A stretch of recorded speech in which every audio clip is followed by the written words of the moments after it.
অপার বাংলার অভিনেত্রী রুক্মিণী পর্দায় ফিরছেন বিনোদিনী হিসেবে। সেই ছবি নিয়ে দীর্ঘদিন ধরে আলোচনা চলছিল।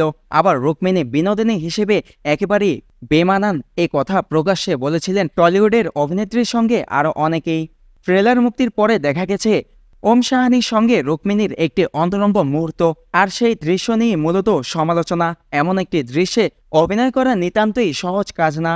রুক্মিণী এবং ওমের সেই দৃশ্যে বেশিরভাগ দর্শক ওমকেই বেশি নম্বর দিয়েছেন। বরাবরই যে কোনো ছবির ঘনিষ্ঠ দৃশ্য নিয়ে আলোচনা বেশি হয়। বেশি খোলামেলা দৃশ্যে অভিনয় করলে সেই নায়িকাকে নানা বিশেষণে দাগিয়ে পর্যন্ত দেওয়া হয়।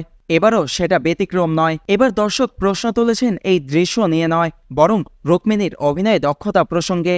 তার প্রতিক্রিয়া নাকি বোঝাই সম্ভব না যে আসলে কি বোঝাতে চাইছেন তিনি। শাকিল আহমেদ, প্রাণের সংবাদ, নিউজ ডেস্ক।